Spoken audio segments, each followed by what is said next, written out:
Hello friends, তো আজকে আমি দেখেন ঘরোয়া একটা রেসিপি নিয়ে আসছি, যেটা হচ্ছে কড়াইশুঁটির কচুরি বা পরোটা। তো দেখেন আমি পুর ভরা ঝামেলা ছাড়াই আমি এখানটায় আমি কচুরি বানাবো।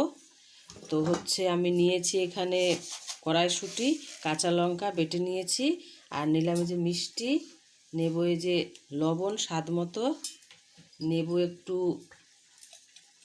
আজওয়ান, নেব একটু তেল দিয়ে ভালো করে এটা আমি একটু মেখে নেব। আগে আমি কড়াইশুঁটি দিয়ে ভালো করে এটা আটাটাকে মিক্স করে নেব, তারপরে জল দেবো। আগে যদি জল দেই তাহলে বেশ নরম হয়ে যাবে।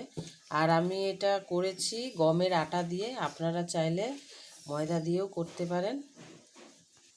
এবার আমি এর মধ্যে জল দেব, নর্মালি জল দিচ্ছি। আর কড়াইশুঁটিটা আমি বেটেছি, ওর মধ্যে 3টা কাঁচা লঙ্কা নিয়েছি, একটু আদা, আর কড়াইশুঁটি 250-র মতো আমি শিলনোড়ায় বেটেছি। আপনারা চাইলে মিক্সিতেও ঘোরাতে পারেন। দেখেন মাখা হয়ে গেছে। এবার আমি অল্প তেল নেব, অল্প তেল দিয়ে এটা মেখে আমি রাখবো 5-7 মিনিট। 5-7 মিনিট পর এটা আমি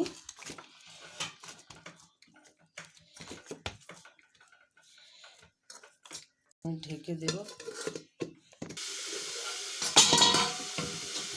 এবার আমি এগুলো লেচি কেটে নেব। এই যে এরকম আকারে আমি সব কটা লেচি কেটে নেব। এই দেখেন আমি লেচি কেটে নিয়েছি, আর এই দেখেন তেল মেখে রেখে দিচ্ছি, তাহলে কারো গায়ের সাথে গায়ে লাগবে না। আমি এটা পরোটা ভেজে নেব।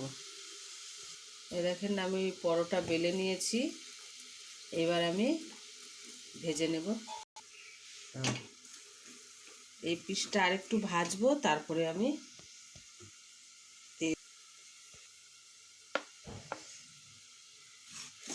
এটা সাদা তেলে ভাজছি। আপনারা চাইলে এটা ঘি, বাটার, যেটা দিয়ে আপনাদের মন চায় সেটা দিয়ে আপনারা ভেজে খাবেন। এই দেখেন কি সুন্দর হয়েছে। এবার আমি নামিয়ে নেব। এটা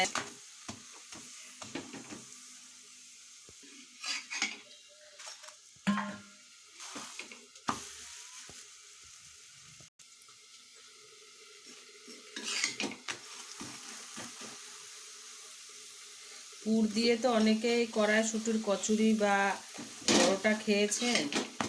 একবার এইভাবে বানিয়ে দেখবেন, খুব ভালো লাগবে খেতে।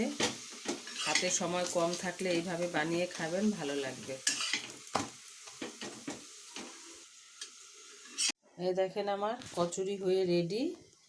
পরোটা, যেটা হচ্ছে কড়াইশুঁটির পরোটা, পুর ভরা ছাড়াই। আপনারা এইভাবে অবশ্যই বাড়িতে ট্রাই করবেন, দেখবেন খুব ভালো লাগবে। আর কমেন্টে জানাবেন রেসিপিটা কেমন হয়েছে। বড় ছোট বাচ্চাদের সাথে এনজয় করেন। আর চলি আবার একটা নতুন ঘরোয়া রেসিপি নিয়ে চলে আসবো। ভালো থাকবেন, সুস্থ থাকবেন, নমস্কার।